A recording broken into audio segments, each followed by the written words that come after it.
Broadcasting live. It's America's longest running talk show on computers. It's Computer America, bringing you the biggest names in technology with guest interviews, new products, and your emails. Listen live at computeramerica.com on any device around the world.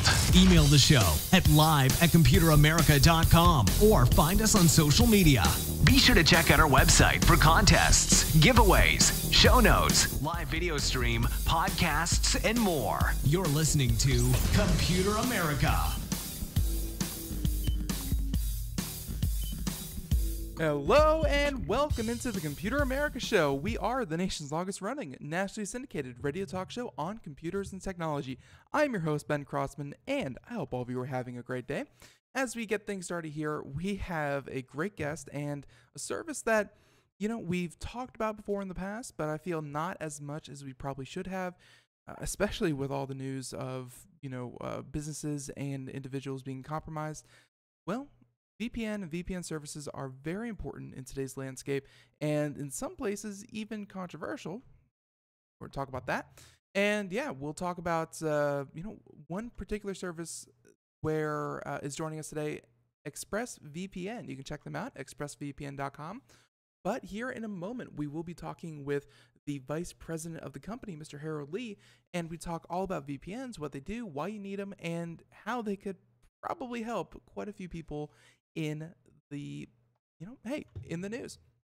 So with that being said, before we get started, a few things to mention, including computeramerica.com. That's where you'll find everything from show notes, which have links to our guest website. So if you're busy or, you can't distract yourself right now, don't worry, we got you covered. Along with any computer and technology news that we do later on in the program, you can find it all right there. Also, while you're at our website, be sure to poke around. You'll find things such as the contest, which is sponsored by Logitech, where every single Friday we give away a prize to a lucky listener. And then also be sure to check out the live video feed, where you can watch Computer America and not just listen. Just another way to experience the show. We are still a radio show, but hey, it's going to prove helpful in a number of situations. But for right now, we're going to go ahead and move on to our guest today. And again, ExpressVPN. They are a VPN service, one of the best in the industry, and we are happy to have him on with us. So joining us is once again Mr. Harold Lee. He is the vice president. And Harold, thanks for coming on.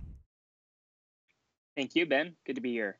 Yeah, so this is going to be good because, like I said, VPNs, they are often misunderstood. They, people, I think, either underestimate what they can do or woefully overestimate what a VPN can really accomplish for them.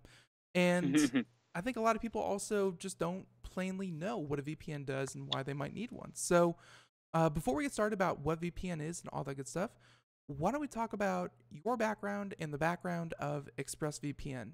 Where did you guys get your start?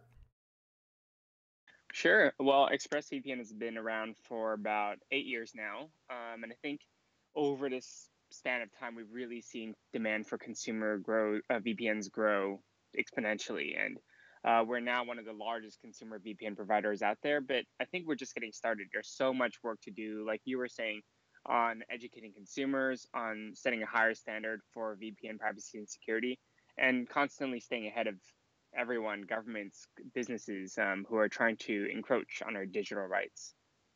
Right. And those digital rights, I think, and those have not really been spelled out, very plainly to anyone.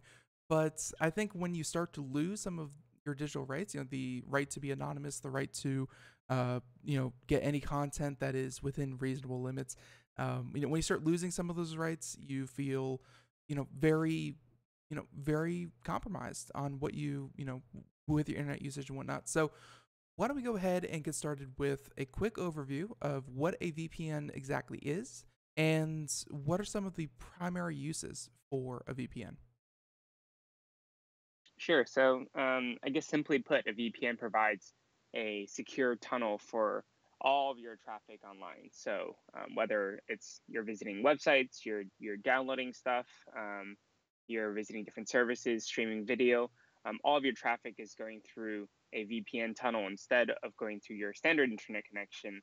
And that secure tunnel provides an additional level of security, encryption, and privacy. So, if you're someone who cares about your privacy or security online, if you're someone who wants to be able to access the content you want from where you want, or you're someone who's visiting or living in a country with some level of internet censorship or surveillance, you probably want a VPN. Hmm. Yeah, and not to get too personal with this, but you're actually calling us from one of those countries, and VPNs. We've heard in the news lately that Russia, in particular, and a few other countries are actually looking to outlaw, ban. I know, Russia in particular is looking to completely ban the idea of a VPN, let alone any single individual service. Should VPNs be legal? And what do you think about these countries that claim that VPNs are just tools for ne'er do wells? Sure. Well, to some degree, I think everyone's in a country which is guilty of this. I think governments want to have greater control, and it's not just places that we traditionally consider as more authoritarian, like you mentioned Russia, but I think we're all aware there's increasing surveillance in the U.S. That's a hot topic right now. The FBI is lobbying for encryption backdoors so that they can access your devices as they want. And in the past few months, we've seen that Spain has been blocking websites promoting the Catalonia independence referendum. So all of these are signs that governments want to, control what you access, where you access. They want to be able to see what you're doing online. And it's a reminder that people need to take privacy and security into their own hands. So, and forgive me for being a little naive, but if you could Sure. explain a little bit more clearly the idea that governments obviously have some level of control over the internet, and the internet is made up of a bunch of different servers, a bunch of different providers, and I think to say that any one government has complete control over the internet is going too far. But how how do VPNs kind of circumvent any control, or at least some of the control that governments can put on the internet? Yeah, so I think, like I mentioned earlier, a VPN provides a secure tunnel, and that prevents people from looking in and seeing where your traffic is going and what sites you're visiting. Because from to an outsider, it looks like all of that traffic is going to a single location, which is the VPN servers. And after that traffic has arrived at the VPN servers, it funnels on to its eventual destination. And as a result, it's harder for surveillance to happen or for your ISP to see what activity you're doing as well and sell that data on to third parties for advertising reasons. And it's also hard for ISPs and the government to block a specific site or service because, once again, your traffic isn't going directly to that service or site, but it's going through the VPN server. So, because they can't see where that traffic is going, it's harder for them to block it. I gotcha, I gotcha. So, and we're gonna get to the advertising part of this because certainly, if it's not bad enough that there aren't authoritarian governments looking to shut you down, it's advertising companies looking to squeeze every little penny out of you, and cable providers, blah blah blah. But before we do that, obviously we have this idea of a tunnel. Give us some ideas of a perfectly legitimate use, because just as an example to get the ball rolling, we have a correspondent who actually works for Autodesk, and when he works remotely, Hmm. they make him connect to the Autodesk servers through a VPN. Can you give us some other examples of where VPN might be useful for companies or individuals? Yeah, absolutely. So I think in the company setting is a great example, and that's probably the primary use case most people have experienced VPNs in their world. But there's so many use cases. I think privacy and security are a major factor. So especially if you're on a public Wi-Fi network or any Wi-Fi network that you don't trust, you're going to want to use a VPN because it provides a layer of encryption for your traffic that otherwise isn't available. So if you're in a coffee shop, in an airport, in a hotel, um, even your friend's house, if you don't trust them or don't trust the security that they have on their network, anywhere where you're not confident in the network security, the VPN provides that extra layer of encryption. I think that is honestly the primary use case for most of the customers we have, and certainly that's something that we concern ourselves with greatly. We consider ourselves a privacy company, a security company, and a digital rights advocacy company. So talk to me about entertainment and VPN, because there's two different topics I kind of wanted to cover with VPN. One was kind of more popular about six months ago when Netflix started making moves, Hmm. but the ability to use VPN to make yourself appear you are in a different country. And if anyone out there uses Netflix and they travel a lot, you'll know that Netflix has multiple versions of the service and will automatically direct you to whichever one you currently happen to be in. So even if you happen to, be a US resident, have US Netflix, but you happen to be in Canada at the time, you'll get Canadian Netflix, and it has a different catalog, different shows, blah blah blah. VPNs have been known to, kind of work around that, essentially disguising where you are so you get the service that you desire. Is that something that's still viable, or has that kind of changed over the past couple months? Yeah, that is being able to change your geography, let's say, and connect to services from different parts of the world. I think that continues to be an important use case for VPNs. I think it's less of a core one as privacy and security is, but it's certainly something that users are interested in, and there are many reasons you might want to um, basically visit a different country virtually. Sometimes there are services that are unavailable. I definitely know many friends and family members who aren't able to access, for example, their banking services because their banking provider has, for whatever reason, configured it to only be available within certain IP addresses. People who might be doing some global shopping. So there are a lot of different reasons, and our whether it's our VPN or other VPNs, definitely being able to virtually globe hop is one of the benefits. I gotcha. And again, I definitely do want to keep this on security, but I can't help but ask because I am an Sure, avid video absolutely. gamer. But yeah, and when I play video games, there's a number of people that play through different geographies, but they definitely want to play on different servers. Because there's a North American, there's European, there's a Korean servers, things like that. Um, are VPNs useful for that kind of thing? Or because last I heard, you can do it, but it adds a certain level of latency. There's a certain level of, kind of lag time that makes it just kind of not really ideal or even possible in some situations. Has the latency issue with VPNs gotten better? Yeah, so latency really depends on a large number of factors. So it's hard for me to comment on any specific scenario, but Hmm. absolutely overall, I think if you're with a strong VPN provider, and obviously ExpressVPN likes to think of itself as one, that latency problem shouldn't be a massive impact because we have servers all over the world, on every continent, except for Antarctica.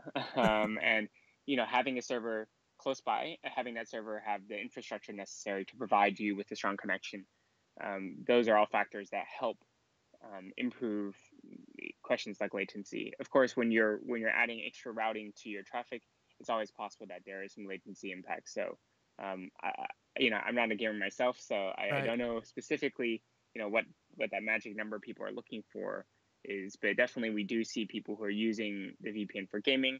And our VPN is set up so you can configure it on all sorts of devices, not just your computer, your phone, but also your PlayStation, your Xbox, your Apple TV, your Android TV box. All these devices you can set up with ExpressVPN. And just as a where gaming and perhaps security intersect is, we know that DDoS attacks are increasing in esport tournaments and with gamers, and being able to hide your IP address, for example, might be beneficial in those types of scenarios. Absolutely. And we're seeing it not only with I'm sorry, with individuals, but we're also seeing it with larger organizations, companies where, let's face it, DDoS attacks, they're in the tens of millions of devices at this point. You can take down a lot of different people. So VPNs, at least for the individual, can certainly help. So, but I think kind of touched on this a bit, but what should people look for in a VPN? Because as I mentioned before the show started to you, that, there are a lot of, especially over the past, 3-4 years, ever since it started making the news, VPNs have been popping up, and they don't always promise the service that's provided, or in some cases, they're actually worse than not doing anything at all. I've heard of situations where VPNs actually don't reroute the traffic whatsoever, and all they do, all their software does, is actually monitor your your web traffic, so then they can sell it to advertisers. I mean, there, those are some of the smaller, I'd hope so, seedier ones. What should someone look for in a VPN? As what kind of shows you that a VPN as a service can be trusted? Absolutely. Yeah, I think that's a great question. And I can talk about it possibly forever. So feel free to stop me. But one, I think it's really important to evaluate VPN services and not jump into the free ones. That's increasingly popular. But I think, as the old saying goes, if you're not paying for it, you're the product. So obviously, I have personal experience running ExpressVPN, knowing that maintaining the infrastructure required to run a secure and reliable VPN is not cheap. We have over 1,700 servers, as I mentioned. They span the globe. So um, free services, or even ones that are offering lifetime subscriptions for 30 or $40, that honestly doesn't make sense. So they Hmm. must be making money in some other ways. So and like you mentioned, there have been many stories in the media in the past few years of free VPN services having poor privacy standards, injecting additional advertising into the sites you visit, and in one instance, I believe even converting its users' computers into a botnet. So if you care about your security and privacy, don't skimp on your VPN. I think that's one. Two, like you mentioned, there are VPNs popping up every day. So it's important to look at a company's track record. How long have they been around? Do they have satisfied users? Do they have a history of doing the right thing, of standing up for digital rights and privacy, of working with advocacy organizations like the EFF or Open Media? I think a third thing would be to read their privacy policy carefully and read other related elements on a website. Is it written in clear human language or Hmm. shrouded in legalese?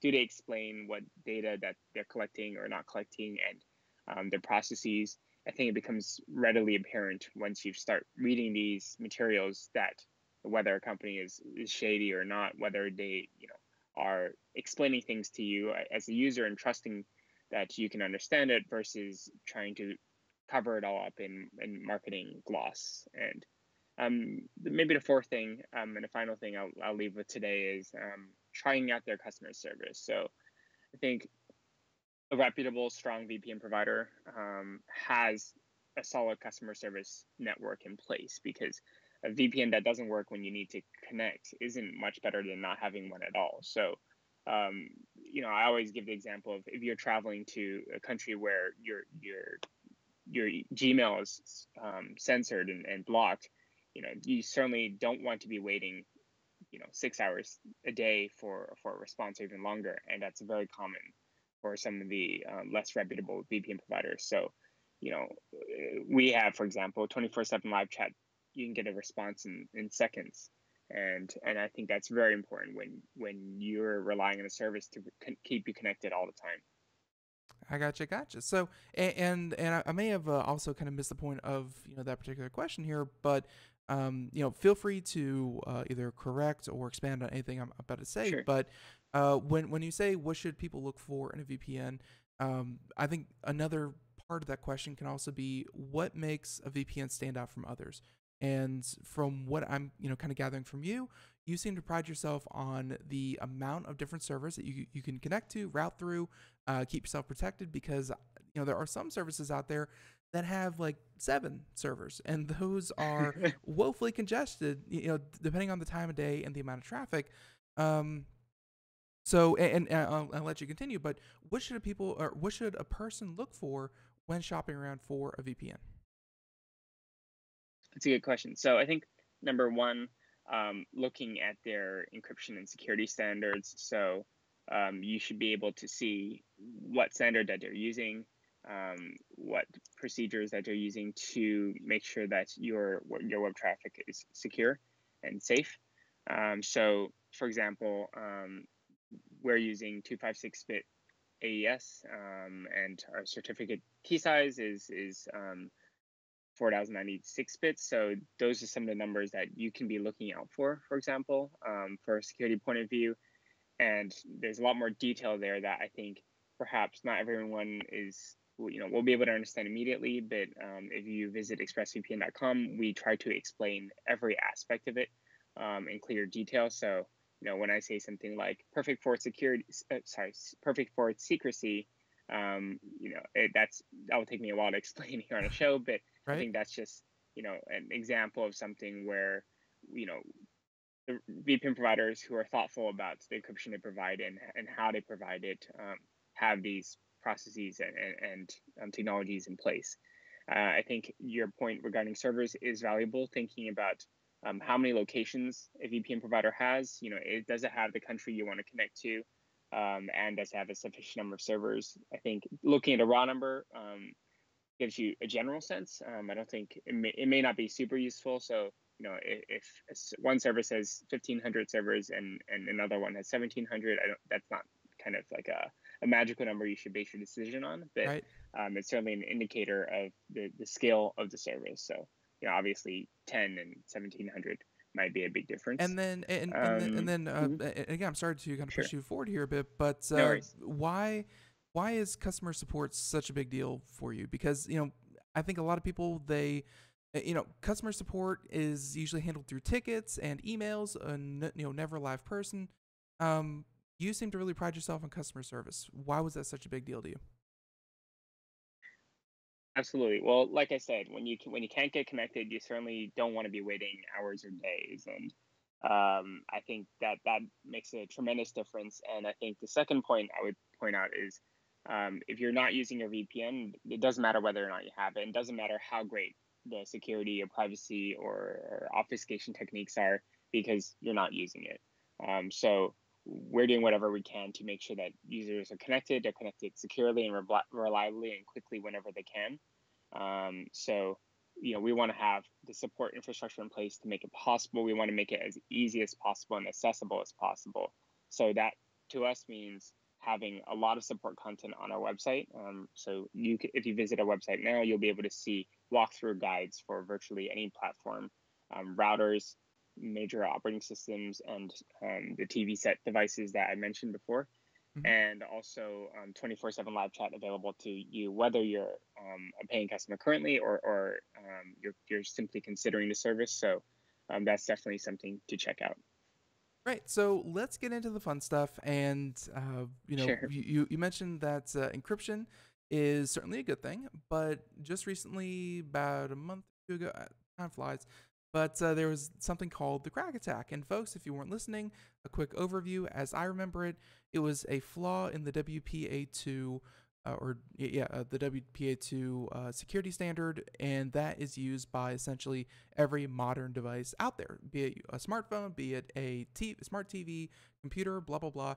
Essentially, every single one of these devices every one of these devices had the ability that if someone was dedicated enough, wanted to pick up your signal, and they wanted to go through your traffic, they could have targeted any device, even though it was quote unquote encrypted with the latest encryption standards. So how does a VPN fit into all of that? Because the crack attack, I mean, you really can't underestimate it, because it was billions of devices.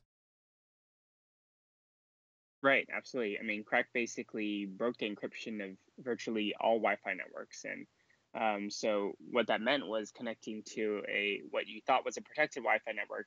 It might as well have been a non-password protected Wi-Fi network if someone attempted to compromise it in that way. And without the encryption, your data is out in the open for everyone to see. So I think that's a reminder that you need additional layers of robust encryption. So that might be a VPN handling one additional layer of encryption, like I mentioned before. But it also means that you should be making sure you're using HTTPS when you're connecting to any sensitive website. You should be using end-to-end encryption in your messaging services. And having these additional layers of encryption means you're not just relying on that one layer, which is provided by the Wi-Fi network locally. And whether it's a crack vulnerability or something else, we should always be aware that just relying on one failure point, I suppose, one level of encryption is not good enough for anything sensitive, because we don't know what vulnerability is out there. The crack vulnerability has apparently been around for over a decade, even though it was only discovered and reported recently. So that's definitely something that we should be aware of when we're online. Yeah, and we saw it with it was the entire essentially tool chest of the NSA, the FBI, whichever one it was, that was compromised. And every major hack in the past year has been as a result of that. It shows that it's not just individuals or weird, creepy people in basements, but Mm-hmm. it's foreign governments, it's our own government collecting these zero-day vulnerabilities and using them as they will. So you're right, extra protection, never a bad idea. So speaking of governments and speaking of their views on privacy, we've seen everything from, I believe it was like the chief cybersecurity person for the UK and especially here in the US Mm-hmm. and other places, and I think the FBI just talked to the police chief about this. They call encryption of essentially a nuisance, something that gets in the way of law enforcement, is something that should be done away with completely, or if not done away completely, law enforcement and governments should be given a backdoor to any encryption services out there. How do you feel about that? Right. Well, obviously, we think encryption is incredibly important. Encryption basically provides all of the security that we have in the digital world, and breaking that encryption means that you, any communication, any data, any service that you're using, that's all vulnerable to not just governments and to spy agencies, but also to hackers, to others with malicious intent, to advertisers, to businesses, to business competition, anyone you can think of who would be interested in your information. They would have access. They have potentially would have access to it if we break encryption. And a lot of these agencies are asking for a backdoor, but as the classic analogy goes, asking for a backdoor is asking for a skeleton key to be built.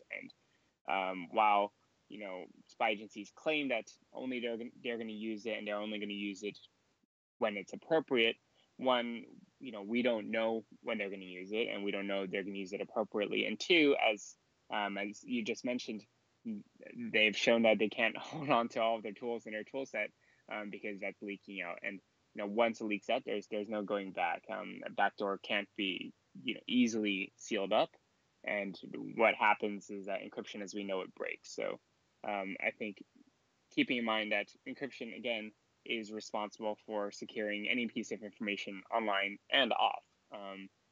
We certainly don't believe that we can afford to take that risk. Right. Yeah, and you are certainly not alone. I mean, even as high profile as the likes of Apple, they're certainly very vocal about the idea of giving that master key to any kind of encryption. They know it's just a bad thing for their consumers and for consumers in general. So, and Harold, I hate to do this to you, but would you mind staying over after the break so we can ask a few more questions? Sure. Oh, perfect. No problem. Perfect. So and I think when we come back, we're gonna go to break here in just a minute. But I think we're gonna talk about the idea of Tor and the Onion Network. This is another tool that has been bantered around, and the Onion Network is something that is seen as a breeding ground for kind of bad people, but at the same time, it was started with good intentions. It was started to kind of give us the ultimate form of privacy. So when we come back, we'll talk about, services such as Tor, how VPN interact with those, and, just your thoughts in general about that, and a few more questions. So again, thank you for staying over, and everyone else. So we're talking to Mr. Harold Lee, and he is the Vice President of ExpressVPN. Again, you can check them out, expressvpn.com. And hey, if you forget, right there, computeramerica.com in the show notes, right there, homepage. It's a link directly to their website. So when we come back, again, more questions, and we'll get into the nitty-gritty about how much something like this costs, and what devices it's available for, and where you can get it, things like that. So everyone, stay tuned for Computer America right after this.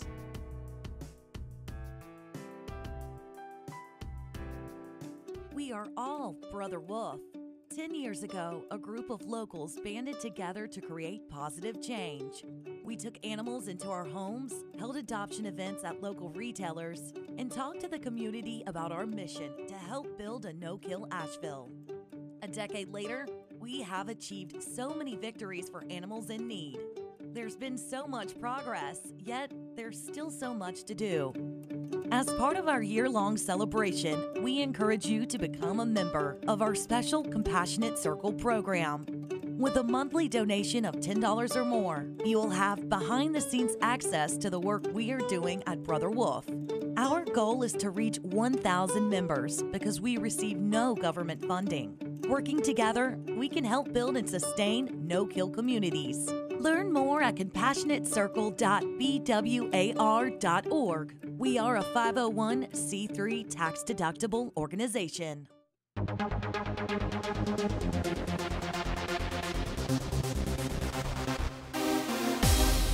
And welcome back to the Computer America Show. It is 31 minutes past the hour. As we continue on here, we are talking to Mr. Harold Lee. He is the Vice President of ExpressVPN.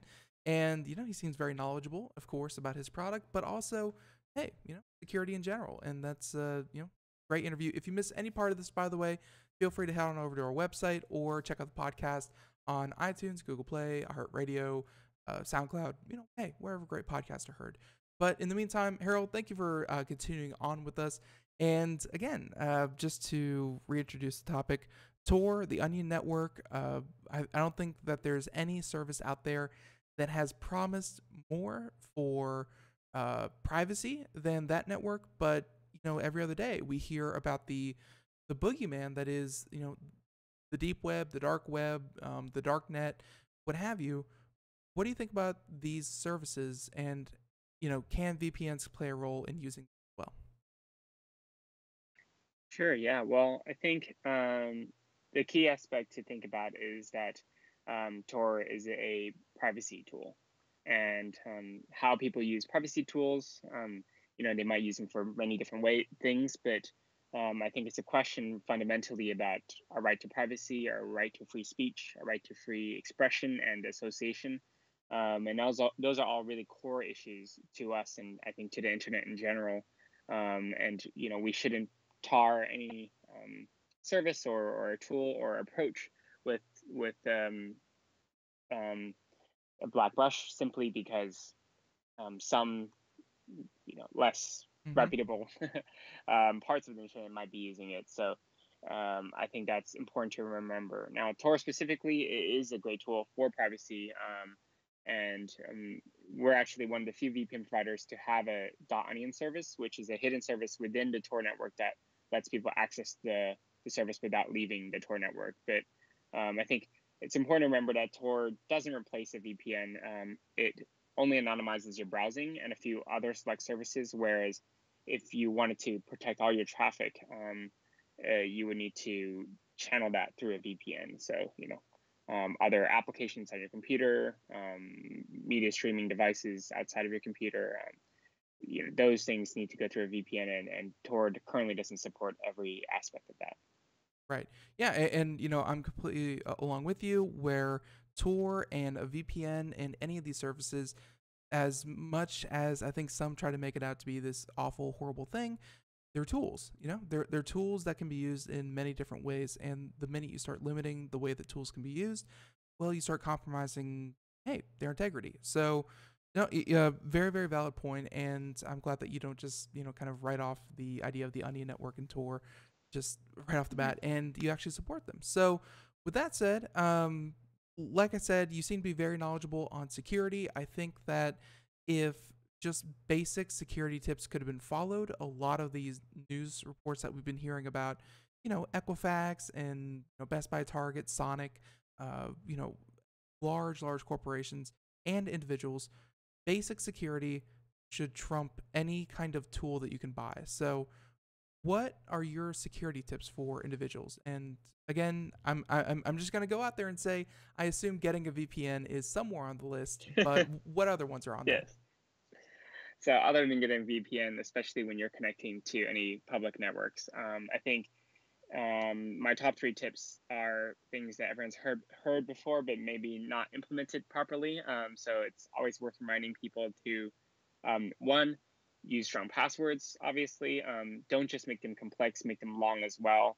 And we always hear you've got to use different passwords in different sites. I think I'm as guilty as the next person of reusing a password sometimes because I simply can't remember 100 different passwords, even with a password keeper like LastPass.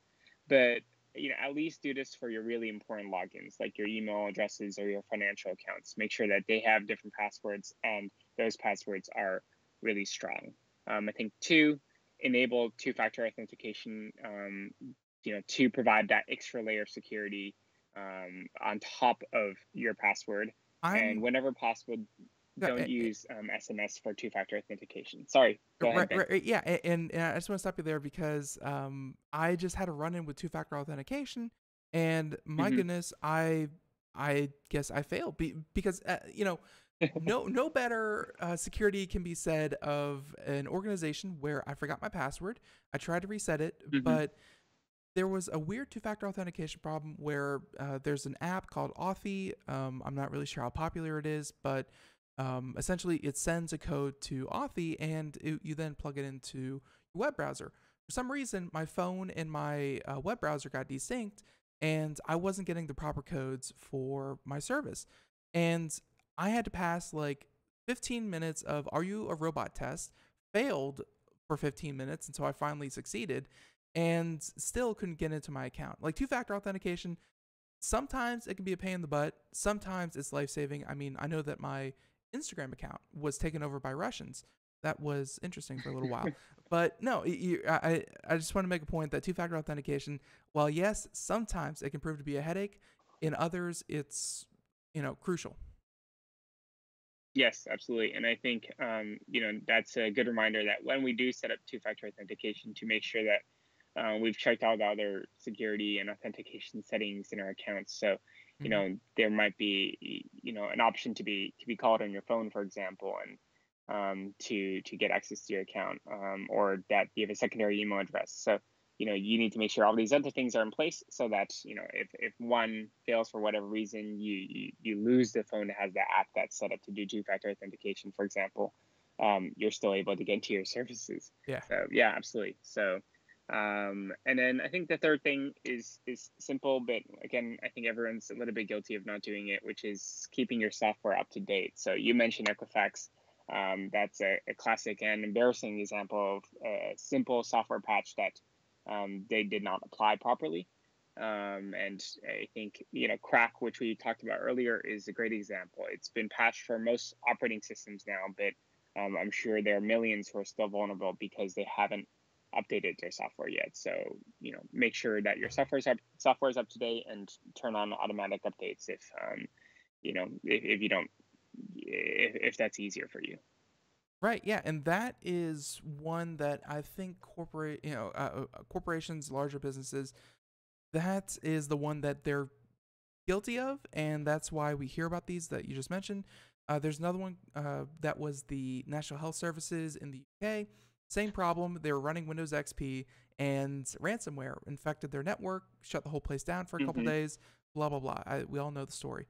But yeah, even though they know for a fact that they are subject to hacks and compromises, I mean I'm sure in your business more than any of them, you know they still consider recovering from the event less stressful, less painful, less costly than actually preventing something like that, right?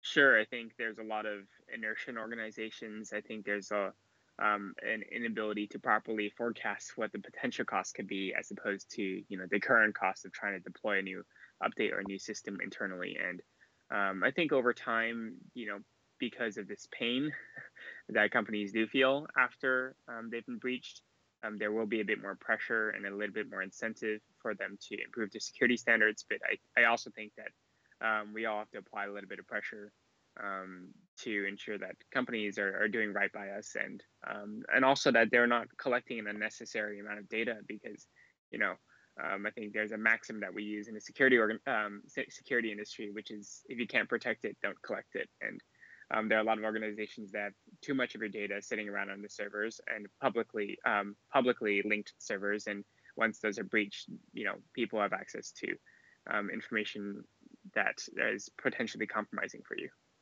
And that is such a good point, because and I'm going to try to bridge this as nicely as I can. But there was a story. We didn't do it yesterday. Probably not going to cover it. But this is the second time we've heard of this situation where there's no other way to put it. Adult pleasure devices that are internet connected were, or at least were app enabled, were collecting data that they should not have been collecting. And the company released a press release saying they're sorry. They shouldn't have been collecting that. It was a bug, as they called it. I'm sure someone found out, and they, kind of quickly said, "Oh no, we didn't mean to do that." But data is so easy to collect because, hey, a lot of what we use are Internet of Things, internet connected devices. Is this something that people should be worried about? The idea that Internet of Things, and I'm not talking about, those devices in particular, but all devices, your stove, your TV, your phone, everything. Should we be concerned about all these internet devices? Well, I think we should be thinking about it. I don't think we should be panicking, but it's something we should be aware of and cognizant of anytime we purchase and use one of these devices, that there is data that's being collected and used. There's information that's being, might be core to the service that you're using, for example, a security camera at home. And but you need to think about what information that service has access to, what they might be collecting, and how they're transmitting it and storing it. So, for example, are they using encryption standards that are appropriate for the type of data that is being transferred? So, we're introducing so many more internet connected devices in our home. These devices are always on and collecting data, and we should be increasingly careful. We should be making sure that IoT manufacturers are being held accountable for ensuring that their devices are secure and up to date. And we should take necessary precautions. So that means not using any device from any manufacturer, making sure that they're reputable. I think that means not connecting more things than are necessary. You need to think about the privacy convenience trade-off. And I won't miss the chance to plug VPNs. So obviously, putting a VPN on your router that your IoT device connects to provides an additional layer of security for your home, because it might not be possible to install a VPN directly on your IoT device, but it would be possible to do it on a router level. Right, and that was, I think, where I was going to wrap up the interview. Was VPNs, they, as I understand it, I've seen some that kind of take the form of a program in the system tray of a computer, and you either turn it on, turn it off, or direct it, kind of otherwise. But you have, and again, you can poke around the website, expressvpn.com, but you have iOS, Android, router, you have browser extensions for Chrome, Firefox, Safari, no Windows Edge, but yeah, we'll get there. What form does your VPN take? And again, if you could just kind of give a brief overview of all the different what's the best one to use? Sure. The best one to use is all of them, I would say. I think it really depends on your use case. So, like I mentioned, having it on a router provides that kind of network level protection for anything that's connected to the router, and it's great for setting it and forgetting it. It's great for setting up for your family members who might be a little bit more technically averse, but you want to make sure that they're protected. So you set up on a router, and they don't have to think about it ever again.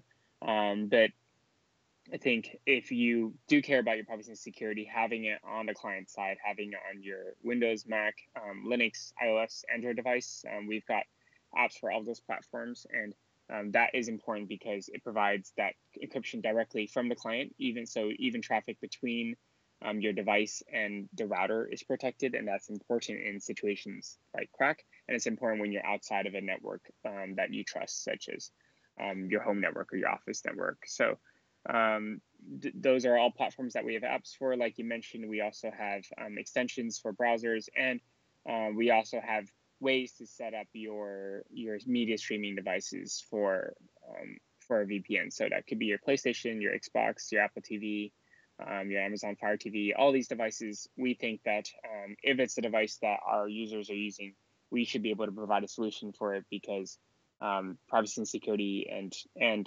connectivity isn't just about one device, one computer, but your entire network of devices. Right. And at the very bottom of your website, you show a list of features that you do offer through your VPN. One that immediately stuck out to me, and this is something that I think some people, it's kind of like going to an all-you-can-eat buffet. They see the term all-you-can-eat and they take it as a challenge more than, an invitation to enjoy yourself. Now, you have here unlimited bandwidth, unlimited service switches, and unlimited speed. Obviously, you're going to be limited by a number of factors outside of just what you offer, more through your cable provider that you already have.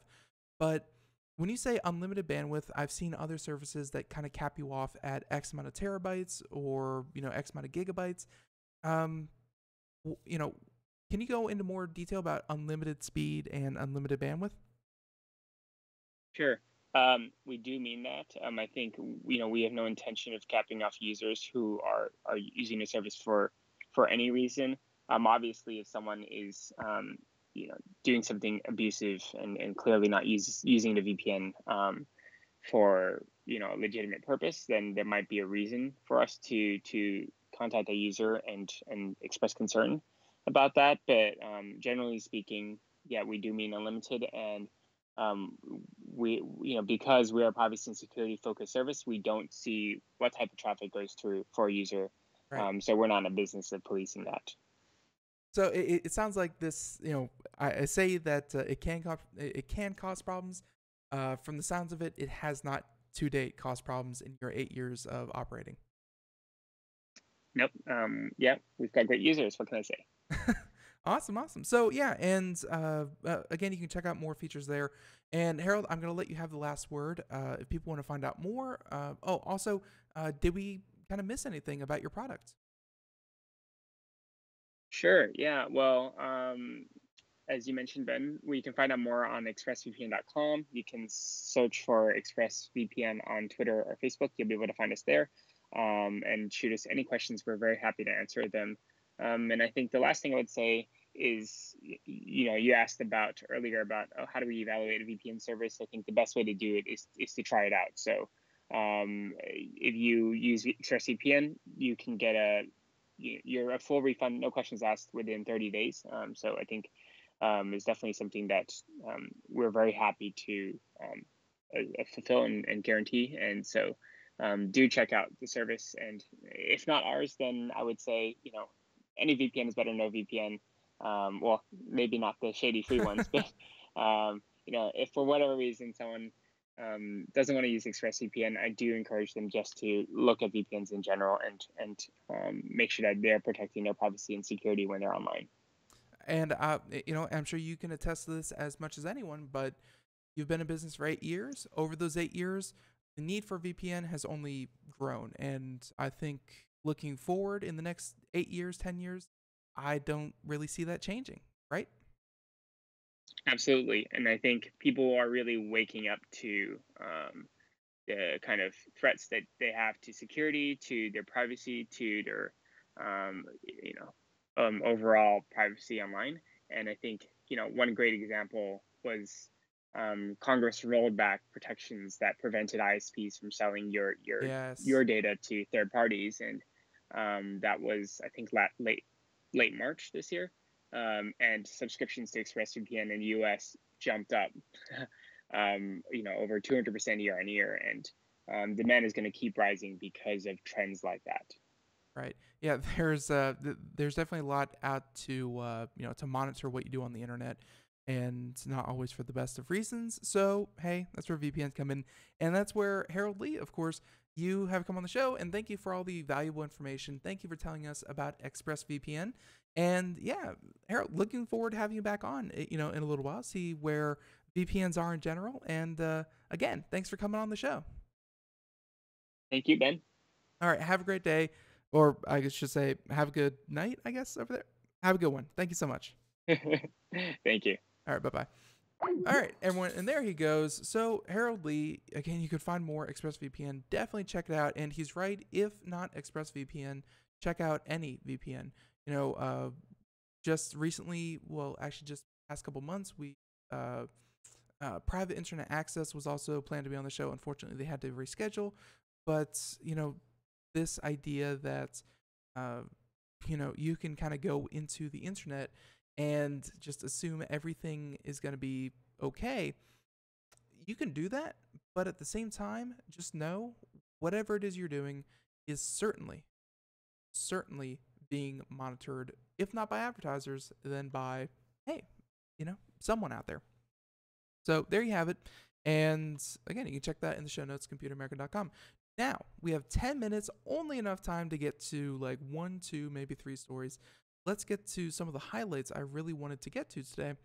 And one is, there's no other way to put it. They used to be one of the top dogs, but because of Chrome, they're now the underdog. And I know personally, I used them for a number of years.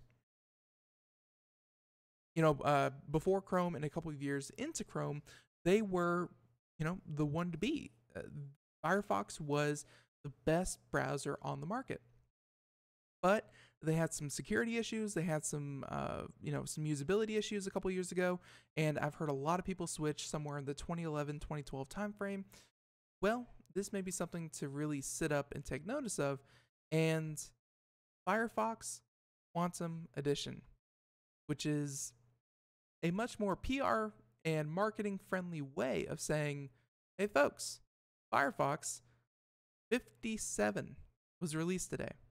That's right. It's just, it's a major milestone. Don't want to take that away from them, but it's just yet another release that has a number of improvements within it. So pulling this from, of course, Ars Technica, and they're saying that Mozilla is working on a major overhaul of its Firefox browser, and with the general release of Firefox 7 today, has reached a major milestone, where the version of the browser coming out today has a sleek new interface and under the hood major performance enhancements, with Mozilla claiming that it's twice as fast as it was a year ago. And I'll say that a number of users I've seen talking about this, the performance increase of the new Mozilla is nothing to sneeze at. Like, it takes a lot of load off of your CPU, and it's something to really upgrade to. But they said that not only should it be faster to load and render pages, but its user interface should remain quick and responsive even under heavy loads with hundreds of tabs. Folks, if you're one of those people that has hundreds of tabs, check yourself into an institution. Folks, why do you need that quick access to hundreds of different topics? Oh, good Lord. Anyways, collectively, the performance work being done to modern Firefox is called Project Quantum, and Ars Technica took a closer look at Quantum back when Firefox 57 hit the developer channel in September. But the short version is Mozilla is rebuilding core parts of the browser, such as how it handles CSS style sheets, how it draws pages on screen, and how it uses the GPU. All of which, again, if you have a powerful GPU that's just sitting there idle, this could really be a huge performance increase. So, while today's release represents a major step forward in the browser's performance and reliability, work on Quantum continues, saying that one major weakness of Firefox relative to Chrome and Edge is its use of sandboxing and process isolation to limit the impact that security flaws can have. Saying that next year Mozilla will be working to improve these areas. Early next year should also see the rollout of a new GPU accelerated rendering engine. So what they're saying about that weakness of Mozilla as compared to Chrome and Edge is that with Chrome, every tab is its own instance of a program. So that can cause a lot of performance issues, but at the same time, if something goes buggy, if you're compromised in one tab, it doesn't bleed over into other parts of your system, and it doesn't bleed over into other tabs that may have other sensitive information within them. Again, It seems like Mozilla is going to be tackling this next, and hopefully by next year, we'll be able to see something to that effect. But in the meantime, Project Quantum and Firefox Quantum, or Firefox 57, go upgrade it if you have a chance. Folks, always stay up to date. That's just, I know sometimes you get concerned about things breaking, but in this case, just go get it done. All right. So with let's see. With that being said, let's go ahead and we're not going to be able to get into everything I wanted to, but that's okay. All right, let's do this one. Virtual reality. It's a thing. It's picking up steam. It's not as huge a success as I think a lot of people were hoping it would be, but at the same time, hey, it's certainly still out there and it's developing. That's what we like to see. So HTC Vive Focus hands-on, a promising start for next-gen mobile VR. So saying that in this, by the way, coming from Engadget, Mr. Richard Lai, and we've already heard about the news about HTC's Vive Focus. So it was only natural to get his hands on a standalone VR headset. And as it turned out, HTC delivered pre-production units for several developers 2 weeks ago in order to prep the demo area today. So soon after opening the keynote, he rushed over to the other room to get his hands on some of the demos. And let's go ahead and get into some of his kind of musings on this, saying that HTC has yet to share details on the Focus's display. All we know is that it's high-resolution AMOLED screen, AMOLED, and based on his own observation, the pixel density here was probably a little higher than, if not the same as, what you can see in a regular Vive handset. Processor, Snapdragon 835, blah, blah, blah. But, let's see, he says that in general, he found the Focus world scale inside-out tracking to work well in the less intensive apps, especially the soccer-themed game, which let him practice by heading. And that was surprisingly fun for a relatively basic gameplay, and there were times when he wanted to headbutt an incoming ball with more force, but he had to resist the temptation in order to avoid pulling a Zidane back in the real world, as in headbutting someone. Let's see. Let's go ahead and skip to the end because unfortunately not enough time. Saying that, he also, while it's never perfect to start for this kind of new technology, the developer did only have 2 weeks maximum to port their existing VR titles for the Vive Focus. So here's hoping that there's a bit more, and they will all be able to smooth out the kinks. Having seen how well Spark of Light performed on the Focus, he can safely say that the next-gen mobile VR is finally here. And hey, Oculus, how's your Project Santa Cruz doing? So the HTC Vive, for those of you who don't remember, it was essentially a headset that you strap an HTC phone into, and the HTC Vive Focus is the next generation of that, and it has a couple of different things, including, well, cameras for the front that let you interact with real objects inside your virtual reality. Folks, virtual reality is developing, getting there. Some other stories we were not able to get to, which is unfortunate, include Nintendo reportedly making a Mario and Luigi Super Smash Brother, not Super Smash, a Mario movie that's all animated. So we can all forget about that live action Mario that happened a while ago. Some also include GameStop and how they are halting their unlimited game rental program, and the FCC is to vote on the idea that broadcast should shift over to a new standard so that advertisers can better track what people watch and when. Folks, again, lots of stories. Check them out, computeramerica.com, in the show notes. Links to them if you feel like doing homework. But if not, tune in tomorrow here on the program as we have on with us Mr. Derek Shani. And he is our graphics correspondent, all things graphics. Don't worry, we got you covered. And hey, the rest of the week, we also have Marcel Gagne, All Linux Show, and Ralph Bond himself. So with that being said, everyone, Have a great day. Thank you so much. And hey, be sure to tune in tomorrow. Everyone, see you then. Bye-bye.